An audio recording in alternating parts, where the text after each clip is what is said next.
কুরবানি কাকে বলে? আসল কুরবানি কি?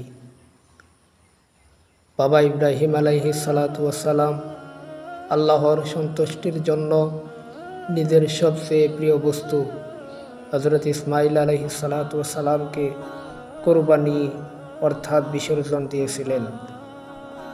কিন্তু আল্লাহ খুশি হয়ে ইসমাঈল আলাইহিস সালাতু ওয়াসসালামের পরিবর্তে দুম্বা কোরবানি হয়। সেই থেকে আমাদের মুসলিম সমাজে কোরবানি চালু হয়ে আসছে। এটা ছিল বাবা ইব্রাহিম আলাইহিস সালাতু ওয়াসসালামের আল্লাহর প্রতি আত্মত্যাগের বলিয়ান। আর মাওলা ইমাম হুসাইন আলাইহিস সালাতু ওয়াসসালাম তার পবিত্র ৭২ জন সঙ্গী সহ কারবালার প্রান্তরে আমাদের মতো পাপী তাপীদের মুক্তির জন্য জীবন উৎসর্গ করে। আর মাওলা হাসান আলাইহিস সালাতু ওয়াসসালাম আমাদের মুক্তির জন্য বিষ খেয়ে নিজেকে কুরবানি করে। নচেত বিষের কি ক্ষমতা আছে আমার মাওলা ইমাম হাসানকে মেরে ফেলার? আর সৃষ্টি জগতের সমস্ত শক্তি এক হলেও মাওলা হুসাইনকে কতল করবে এমন শক্তি কারোর আছে? মাওলা ইমাম হুসাইনের দুলদুল ঘোড়ার একটি পায়ের কাছে ইজিদির ২২,০০০ সৈন্য অতি তুচ্ছ ছিল। অথচ মাওলা ইমাম হুসাইন আলাইহিস সালাতু ওয়াসসালাম স্বইচ্ছায় নিজের গর্দান মোবারক কুরবানি দিয়ে আমাদের জন্য মুক্তির ব্যবস্থা করে গেলেন। আচ্ছা, আপনার বিবেককে একবার প্রশ্ন করুন তো, বাবা ইব্রাহিম আলাইহিস সালামের কুরবানি নাকি মাওলা হুসাইনের কুরবানি সবচেয়ে বেশি মহত্ব ছিল? বাবা ইব্রাহিম আলাইহিস সালাতু ওয়াসসালামের কুরবানি ছিল শুধু আল্লাহর সন্তুষ্টির জন্য, এখানে আমরা জড়িত নই। আর মাওলা ইমাম হাসান ও হুসাইন আলাইহিস সালাতু ওয়াসসালাম আমাদের মুক্তির জন্য কুরবানি হয়েছেন। সেদিন কারবালার প্রান্তরে মাওলা ইমাম হুসাইন আলাইহিস সালাতু ওয়াসসালাম কুরবানি না হলে আমাদের মতো পাপী তাপীর জীবনও মুক্তির ব্যবস্থা হতো না। এর চেয়ে বড় আত্মত্যাগ অর্থাৎ কুরবানি কি হতে পারে? হায়রে সে লুকাস মুসলিম জাতি, কারবালা প্রান্তরে সেই কুরবানির কথা নিমেষেই ভুলে গেলাম।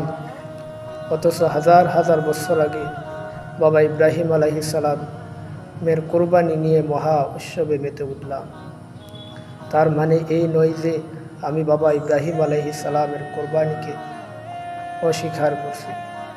বাবা ইব্রাহিম আলাইহিস সালাম শুধু দেখিয়ে গেছে কিভাবে আত্মত্যাগের মাধ্যমে আল্লাহর সন্তুষ্টি অর্জন করতে হয়। সে কিন্তু আমাদের নাজাত দাতা নন, আমাদের নাজাত দাতা মাওলা ইমাম হাসান ও হুসাইন, কারণ তারা শুধু আমাদের মুক্তির জন্য কোরবান হয়েছেন। আমি মাঝে মাঝে শুধু ভাবি, মুসলিম জাতি এত অজ্ঞ, অত বিবেকহীন কিভাবে হলো? আজ কারবালার নির্মম কাহিনী আমাদের হৃদয়কে ক্ষত বিখ্যাত করে না? বৃষ্টি ধারায় আখি ভেজে না? হাই হুসাইন, হাই হুসাইন, হাই হুসাইন বলে মন অনুতপ্ত হয় না? এ কেমন কৃতজ্ঞ জাতি আমরা! বিষয়টি গভীরভাবে ভাবি তখন নিজের উপর ধিক্কার দেই শতবার। প্রচণ্ড ঘৃণা লাগে নিজের প্রতি। আমার মতো জুলুমবাজ ও অকৃতজ্ঞ জগতে আর একটিও নেই। হায়রে সুলুকাস আমাদের বিবেক বুদ্ধি! মাওলা ইমাম হুসাইনের সেই আত্মত্যাগ অর্থাৎ কুরবানি সৃষ্টি জগতে আর একটি দেখান্ত আমায়। জানি কিয়ামত পর্যন্ত উপচেষ্টা করলেও পারবেন না। ধ্বংস হোক আমাদের অকৃতজ্ঞ বিবেক এবং মাওলা হুসাইনের আত্মত্যাগে বলিয়ান হোক আমাদের জাগ্রত শুদ্ধ বিবেক। হে মাওলা ইমাম হুসাইন, তোমার স্মরণে যেন আজীবন প্রতিটি সেকেন্ড আমার হৃদয় ক্রন্ত হয়, ক্ষতবিক্ষত হোক আমার পাষণ্ড মন। তুমি দয়া করে অদম পাপীকে তোমার ভালোবাসায় সিক্ত করো। নিবেদক অদম পাপী মুজাম্মিল পাগলা।